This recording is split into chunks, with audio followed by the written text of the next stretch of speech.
It's a testament to the strong and enduring and thoroughly bipartisan support that exists all across the United States for the friendship and partnership between India and the United States that they're anxiously waiting to hear you up on Capitol Hill. A partnership that is among the most consequential in the world, that is stronger, closer, and more dynamic than any time in history. Mr. Prime Minister, we've met many times over the past few years, most recently in Hiroshima at the G7 summit, and each time I was struck by our ability to find new areas of cooperation. Together, we're unlocking the shared future of what I believe to be unlimited potential. And with this visit, we're demonstrating once more how India and the United States are collaborating on nearly every human endeavor and delivering progress across the board. From designing new ways to diagnose and treat illnesses like cancer and diabetes, to collaborating on human spaceflight, including sending an Indian astronaut to the International Space Station in 2024, to accelerating the global clean energy transition and tackling the climate crisis we face, to harnessing our shared expertise on critical and emerging technologies like quantum computing and artificial intelligence, to ensuring they are not used as tools of misinformation and oppression. We are doubling down on our cooperation to secure our semiconductor supply chains, advancing Open RAN telecommunications networks, and growing our major defense partnership with the more joint exercises, more cooperation between our defense industries, and more consultation and coordination across all domains. Our economic relationship is booming. Trade between our countries has almost doubled over the past decade to more than $191 billion, supporting tens of thousands of good jobs in both India and the United States. Add to that, 1 million American jobs across 44 states will be supported by the purchase of more than 200 American-made Boeing aircraft by that Air India is announcing earlier this year. And with this visit, Indian firms are announcing more than $2 billion in new investments in manufacturing, solar in Colorado, steel in Ohio, and optic fiber in South Carolina, and much more. Further proof that America's manufacturing is back. We're expanding educational exchanges for our students, building on the record 125,000 student visas for Indians to study in the United States we issued last year, and opening new consulates that's going to make it easier for our people to travel, work, and collaborate together. On the issues that matter most and that will define the future, our nations look to one another, including on critical regional and global issues. And today, we also talked about our shared efforts to mitigate the humanitarian tragedies unleashed by Russia's brutal war in Ukraine and to defend the core principles of the UN Charter's sovereignty and territorial integrity. We discussed our work through the Quad and how India and the United States, together with Australia and Japan, can ensure the vital Indo-Pacific region remains free, open, prosperous, and secure.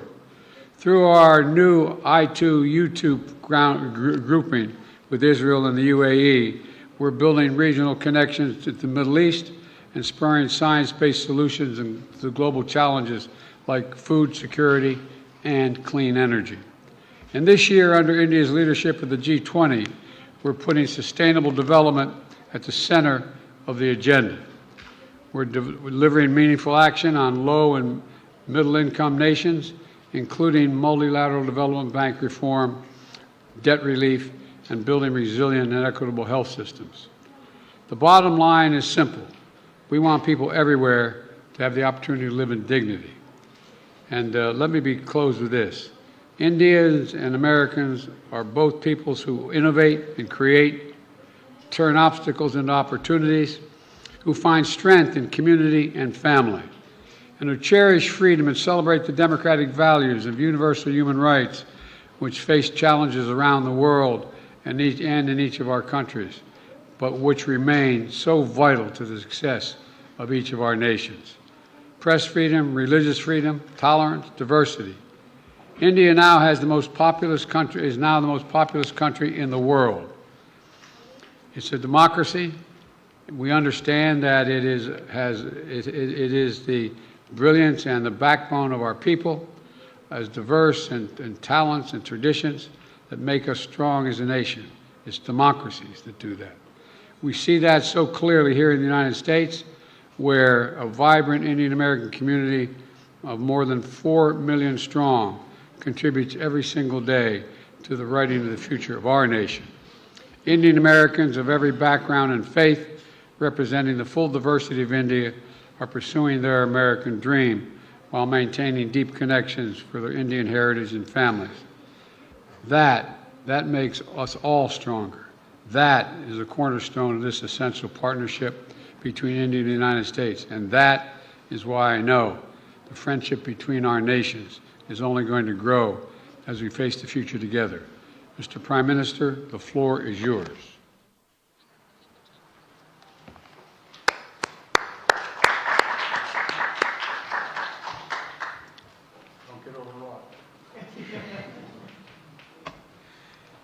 Your excellency राष्ट्रपति Biden, दोनों देशों के delegates, media के साथियों, नमस्कार। सबसे पहले मैं राष्ट्रपति बाइडेन को उनके मित्रतापूर्ण शब्दों और भारत अमेरिका संबंधों के बारे में उनके सकारात्मक विचारों के लिए धन्यवाद देता हूं।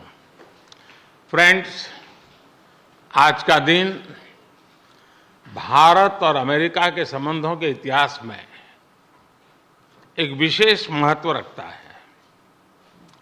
आज की हमारी चर्चा और हमारे द्वारा लिए गए महत्वपूर्ण निर्णयों से हमारी कॉम्प्रिहेंसिव ग्लोबल स्ट्रेटेजिक पार्टनरशिप में एक नया अध्याय जुड़ा है।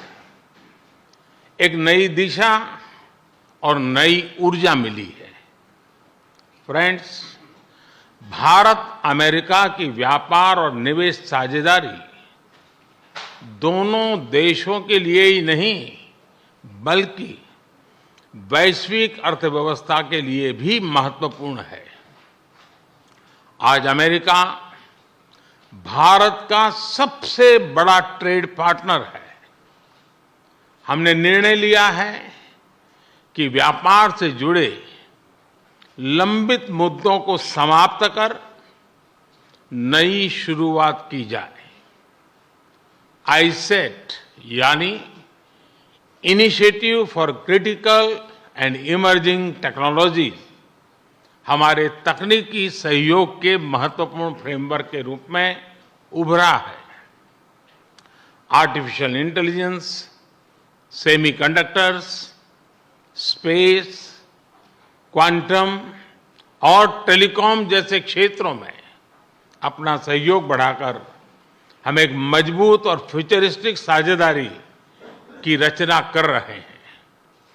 अमेरिका की माइक्रोन, गूगल तथा एप्लाइड मटेरियल जैसी कंपनियों द्वारा भारत में निवेश करने का निर्णय इस फ्यूचरिस्टिक साझेदारी का प्रतीक है। इस यात्रा के दौरान मुझे अमेरिका के कुछ अन्य सीईओज के साथ मुलाकात करने का भी अवसर मिला। उनके साथ हुई चर्चाओं में भी मैंने भारत के प्रति उत्साह और एक सकारात्मक सोच महसूस किया।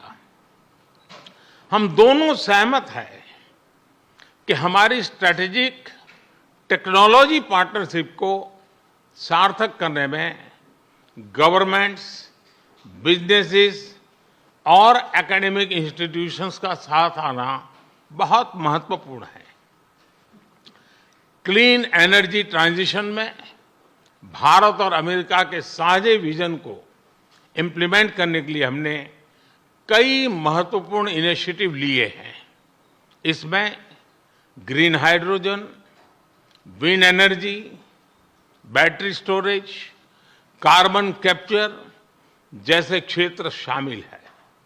हमने यह भी निर्णय लिया कि वैश्विक अनिश्चितताओं के बीच भारत और अमेरिका ट्रस्टेड पार्टनर्स की तरह रिलायबल, सिक्योर और रेजिलिएंट ग्लोबल सप्लाई चेन और वैल्यू चेन तैयार करेंगे। भारत और अमेरिका के बीच करीबी रक्षा सहयोग हमारे आपसी विश्वास और साझा रणनीतिक प्राथमिकताओं का प्रतीक है। पुराने समय के बायर सेलर्स रिलेशनशिप पीछे छोड़कर आज हम ट्रांसफर ऑफ टेक्नोलॉजी, को डेवलपमेंट और को प्रोडक्शन की तरफ बढ़ चुके हैं। जनरल इलेक्ट्रिक द्वारा भारत में टेक्नोलॉजी ट्रांसफर के माध्यम से इंजन बनाने का निर्णय एक लैंडमार्क एग्रीमेंट है। इससे दोनों देशों में रोजगार के नए अवसर भी खुलेंगे। यह आने वाले समय में हमारे रक्षा सहयोग को एक नया स्वरूप देगा। इस सहयोग में दोनों देशों के रक्षा उद्योग और स्टार्टअप्स महत्वपूर्ण पार्टनर्स हैं। उन्हें आपस में जोड़ना हमारे डिफेंस इंडस्ट्रियल रोडमैप का मुख्य उद्देश्य है। स्पेस साइंस और टेक्नोलॉजी में हमारा गहरा और वर्षों पुराना सहयोग रहा है। आज हमने आर्टेमिस अकॉर्ड्स में शामिल होने का निर्णय लेकर हमारे स्पेस कोऑपरेशन में एक लंबी उड़ान भरी है।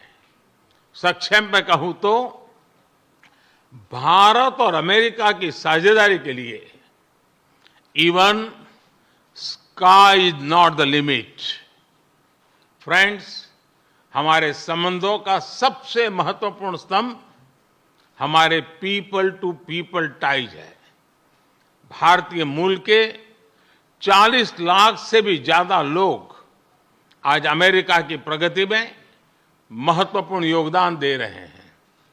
आज सुबह व्हाइट हाउस में इतनी बड़ी संख्या में भारतीय लोगों की उपस्थिति इस बात का प्रमाण है कि इंडियन अमेरिकन्स हमारे संबंधों की असली ताकत है।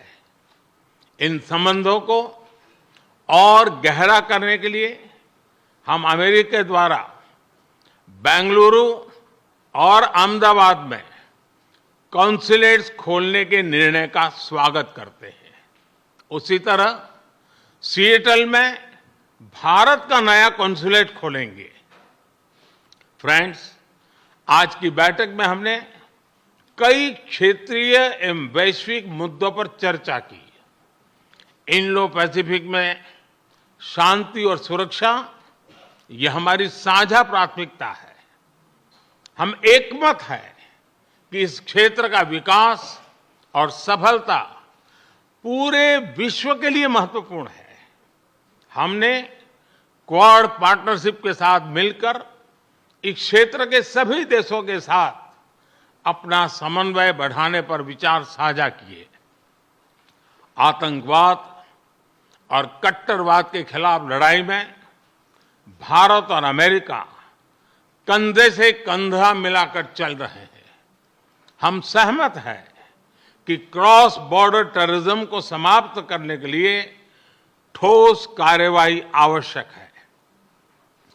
कोविड महामारी और यूक्रेन संघर्ष से ग्लोबल साउथ के देश विशेष रूप से पीड़ित हुए हैं।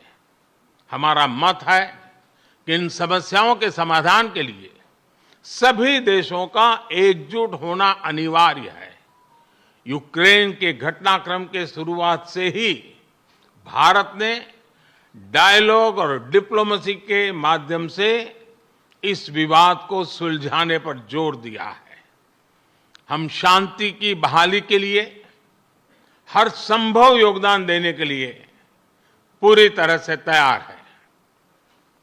भारत की G20 की अध्यक्षता में हम one earth, one family, one future उस पर बल दे रहे हैं। ग्लोबल साउथ की प्राथमिकताओं को आवाज दे रहे हैं।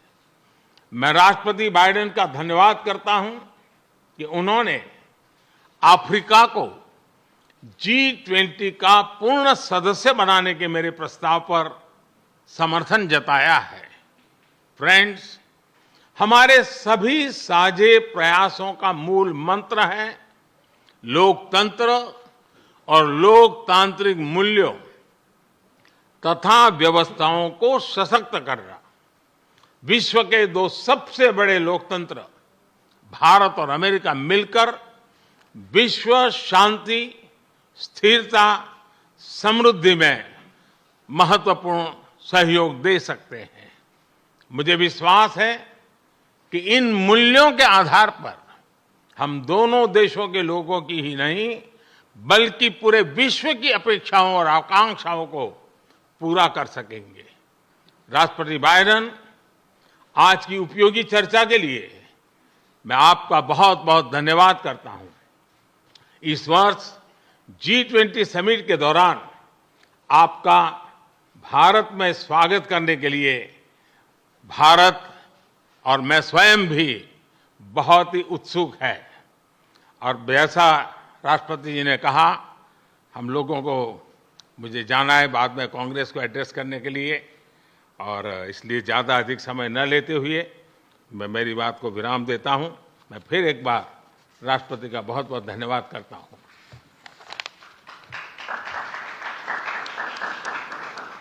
Well, the Congress is actually waiting and anxiously waiting to hear you. I'm told there are two questioners, Sabrina from the Wall Street Journal and Kumar from the Trust of India. And Sabrina, you first. Thank you, Mr. President. I have a question for the Prime Minister, but first a two-part question for you. Your comments at a fundraiser this week appear to be the first time in recent memory that a sitting U.S. president has called a Chinese leader a dictator. Did those comments about President Xi undermine or complicate the progress your administration has made in maintaining a relationship with China? And secondly, on India, as you raise these broader issues of human rights and democracy, what is your message to those, including some members of your own party, who say that your administration is overlooking the targeting of religious minorities and crackdown on dissent in Prime Minister Modi's country? The answer to your first question is no. When we're talking to our allies and partners around the world, including India, we let the idea of my choosing and avoiding saying what I think is the facts with regard to the relationship with India, with China, is just not something I'm going to change very much. I think I believe that, and I've said this for some time, that the hysteria about the relationship with China is collapsing and moving, et cetera. We had an incident that caused some confusion, you might say. But Secretary Blinken had a great trip to China. I expect to be meeting with President Xi sometime in the future, in the near term, and I don't think it's had any real consequence. And what was your second question? So as you raise these broader issues of human rights and democracy, what is your message to those, including some members of your own party, who believe that your administration is overlooking the targeting of religious minorities and a crackdown on dissent in India? Well, look, the Prime Minister and I had a good discussion about democratic values, and that's the nature of our relationship. We're straightforward with each other, and we respect each other. One of the fundamental reasons that I believe the U.S.-China relationship is not in the space it is in the U.S.-Indian relationship is that there's an overwhelming respect for each other because we're both democracies. And it's a common democratic character of both our countries and our people, our diversity, our culture, our open, tolerant, robust debate. And I believe that we believe in the dignity of every citizen. And it is in America's DNA, and I believe in India's DNA, that the whole world has a stake in our success, both of us, in maintaining our democracies, makes us appealing partners, and enables us to expand democratic institutions around the world. And I believe this, and I still believe this. Mr. Prime Minister, India has long prided itself as the world's largest democracy, but there are many human rights groups who say that your government has discriminated against religious minorities and sought to silence its critics. As you stand here in the east room of the White House, where so many world leaders have made commitments to protecting democracy, what steps are you and your government willing to take to improve the rights of Muslims and other minorities in your country and to uphold free speech?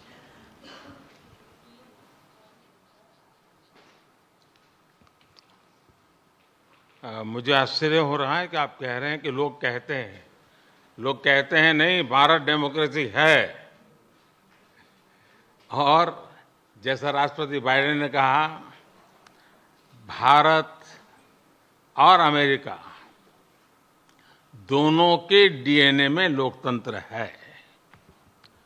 लोकतंत्र हमारा spirit है, लोकतंत्र हमारी रगों में है, लोकतंत्र को हम जीते हैं और हमारे पूर्वजों ने उसको शब्दों में ढाला है संविधान के रूप में।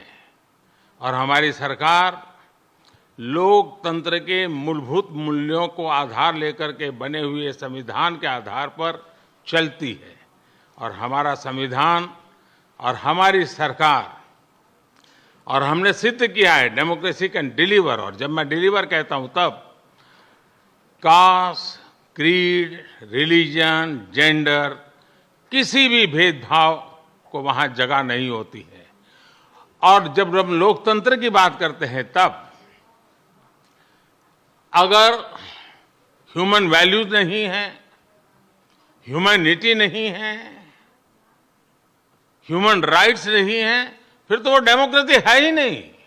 और इसलिए जब आप डेमोक्रेसी कहते हैं, जब डेमोक्रेसी को स्वीकार करते हैं और जब हम डेमोक्रेसी को लेकर के जीते हैं, तब डिस्क्रिमिनेशन का कोई सवाल ही नहीं उठता है। और इसलिए भारत सबका साथ, सबका विकास, सबका विश्वास, सबका प्रयास, उन मूलभूत सिद्धांतों को लेकर के, और इसलिए हम चलते हैं। भारत में सरकार के जो बेनिफिट्स हैं वो एक्सेस टू ऑल है, जो भी उसके हकदार हैं उन सबको मिलते हैं।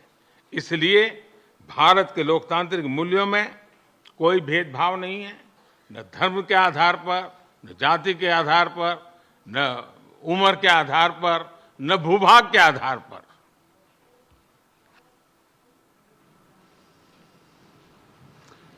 Kumar. Yeah, thanks a lot, sir. Sir, my question is on the issue of climate change. Both countries have spoken strongly about the need to tackle the climate change, but there is a view. Climate change. I'm sorry. Yeah, both countries have spoken about the challenge of climate change, but there is a view that ambitious targets are set, but implementation is found often lacking. And there is also a criticism of lack of technological transfer, financial transfer from the developed countries to the developing nations. How do you both leaders see the way ahead on this pressing issue? Well, first of all, I think it is the existential threat to humanity, climate change. It's the most serious problem we face as human beings. We have to keep it below 1.5 degrees Celsius. We've made enormous progress here in the United States on dealing with this issue by doing three things. Number one, by insisting that we move every one of our industries into a position where they can take advantage of cheaper and more extensive and more available renewable energy, whether it's solar or wind or hydrogen and green hydrogen. There's a whole range of things we've been working on. In addition to that, we find ourselves in a position that what we've done is that we have significantly reduced for example, I made a commitment that we are going to make sure that by 2030, 30% of all our land and sea and oceans were were in conservation, could not be developed. We're well on our way to doing that, and that's also absorbing carbon from the air as a consequence of that because of the conservation. We are in a position as well, but we have provided for significant increase in funding for a whole range of issues, but not just for the United States, but for the rest of the world. For example, we're working with the G7 to provide for infrastructure work for dealing with global warming on the continent of Africa.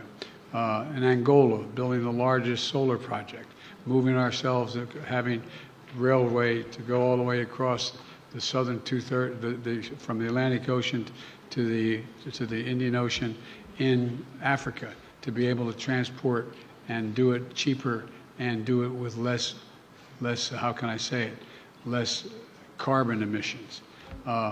We're trying to work with other countries to maintain their carbon sinks so they don't have to develop them like we did in causing pollution, and we're trying to figure out how to work out to pay them not to develop certain areas like the Amazon and Brazil.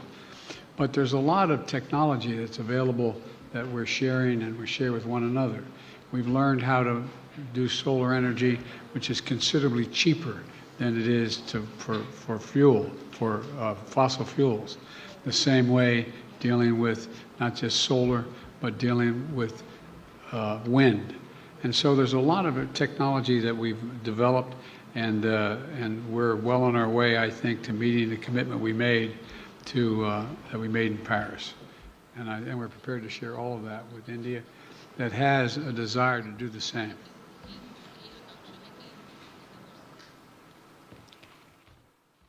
Excellency, आपने सही कहा। जहां तक भारत का सवाल है, environment, climate,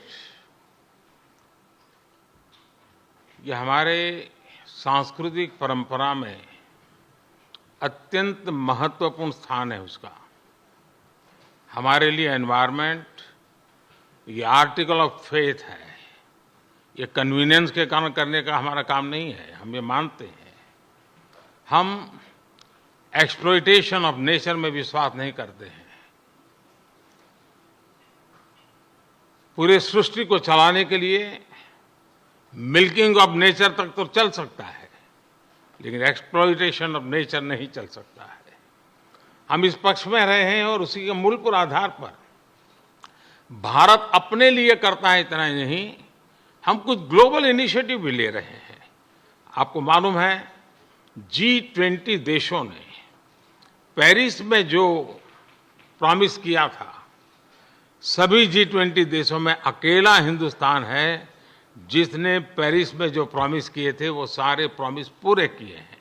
इतना ही नहीं, सोलर एनर्जी के क्षेत्र में हमने ग्लासगो में रिन्यूएबल एनर्जी के क्षेत्र में 500 गीगावाट का टारगेट रखा है। हमने 2030 तक भारत की रेलवे का नेट जीरो का लक्ष्य रखा है। और भारत की रेलवे कहने के बाद आपको उसका स्केल पता होना चाहिए। भारत की रेलवे का मतलब है कि हर दिन मेरे यहाँ रेल के डिब्बे में पूरा ऑस्ट्रेलिया होता है। इतना बड़ा मेरा देश है और वहां मैं 2030 तक रेलवे को नेट जीरो लेकर के चल रहा हूं। उसी प्रकार से जो हमने सोलर एनर्जी के टारगेट तय किए थे, हमने इथेनॉल के टारगेट तय किए थे 10% का, वो समय से पहले पूरा कर दिया। हम 20% इथेनॉल ब्लेंडिंग की दिशा में आगे बढ़ रहे हैं। हम ग्रीन हाइड्रोजन को इनिशिएट कर रहे हैं और भारत ग्रीन हाइड्रोजन हब बने, उस दिशा में हम काम कर रहे हैं। हमने दुनिया के लिए इंटरनेशनल सोलर अलायंस उसका हमने लॉन्च किया और आज दुनिया के कई देश उसमें भारत के साथ मिलकर के आगे बढ़ रहे हैं। हमने जो आइलैंड कंट्रीज है उनको स्पेशली सोलार के क्षेत्र में मदद करके उनको एक नया विश्वास दिया है कि हम आपकी कठिनाइयों में आपके साथ हैं। भावी किसी भी संकट के लिए हम आपकी चुनौती को पार करने के लिए हमारी जिम्मेवारियां निभाएंगे, आपको भी मदद करेंगे। हम वो देश हैं जिसने एक और नया क्षेत्र हाथ लिया है। हम देख रहे हैं कि नेचुरल कैलेमिटी के कारण आज मनुष्य मृत्यु की चर्चा तो होती है, लेकिन इंफ्रास्ट्रक्चर का इतना नुकसान होता है जो 50-50 साल तक भरपाई नहीं हो सकता। और इसलिए ये जो क्लाइमेट चेंज के कारण जिस प्रकार का संकट आ रहा है, तो ऐसा इंफ्रास्ट्रक्चर बनना चाहिए जिसमें रेजिलियंस हो, और इसके लिए CDRI हमने एक ग्लोबल ऑर्गेनाइजेशन को जन्म दिया है। और आपको पता होगा, मैंने ग्लासगो के अंदर एक विषय रखा है दुनिया के सामने, और जिसको पिछले दिनों UN सेक्रेटरी जनरल और मैंने उसको लॉन्च किया है, वो है मिशन लाइफ। और जब मैं लाइफ कहता हूं तब life style for environment. Her individual को प्रो क्लाइमेट, प्रो एनवायरमेंट अपना जीवन जीने का तरीका डेवलप करना होगा। इतने बड़े संकट के लिए उस दिशा में भी हम काम कर रहे हैं, और मुझे विश्वास है कि भारत ने जो आज इन क्षेत्रों में काम शुरू किया है, इसलिए नहीं कि भारत ने दुनिया के एनवायरनमेंट को बुरा किया है, लेकिन हम इसलिए कर रहे हैं कि हमारी भावी पीढ़ी की हमें चिंता है। हम हमारी भावी पीढ़ी को ऐसा विश्व नहीं दे सकते हैं कि जिसके लिए उसके लिए जीना कठिन हो जाए। और इसलिए एक ग्लोबल रिस्पॉन्सिबिलिटी के रूप में भारत ने खुद ने कुछ बुरा नहीं किया है, तो भी अच्छा करने में, योगदान देने में हम अग्रिम भूमिका निभा रहे हैं, और हम आगे भी निभा रहेंगे। जहां तक समृद्ध देश हैं, लगातार चर्चा रही है, टेक्नोलॉजी ट्रांसफर हो, फाइनेंशियल मदद हो, और धीरे धीरे विश्व भी मन बना रहा है कि जो देश इसमें करना चाहते हैं उनको टेक्नोलॉजी की मदद मिले, उनको फाइनेंशियल मदद मिले। हम प्रतीक्षा कर रहे हैं कि जितना जल्दी इस विषय में आगे बढ़ेंगे, दुनिया को इस संकट से हम जल्दी से मुक्त कर पाएंगे। धन्यवाद। Let me add one thing to that. We have caused damage in the United States the way we developed over the last 300 years. And that's why I was able to convince my colleagues in the Congress to pass legislation, the largest climate fund ever in American and the world history, $369 billion. $369 billion to deal with the climate crisis. And we're doing it extensively now, and I think you're going to see significant progress. Thank you all very, very much.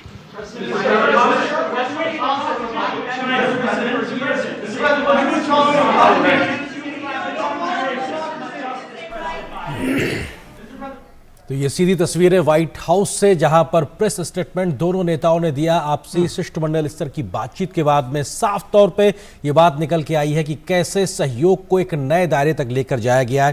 प्रधानमंत्री ने इस बात का साफ तौर से जिक्र किया कि कंप्रेहेंसिव ग्लोबल पार्टनरशिप का नए अध्याय, नए युग की शुरुआत हुई है। साथ ही साथ व्यापार, निवेश, साझेदारी को विश्व की जरूरत के लिहाज से कहा कि जो भारत और अमेरिका की जो साझेदारी है वो कहीं ना कहीं दुनिया के लिए बेहतर साबित होगी।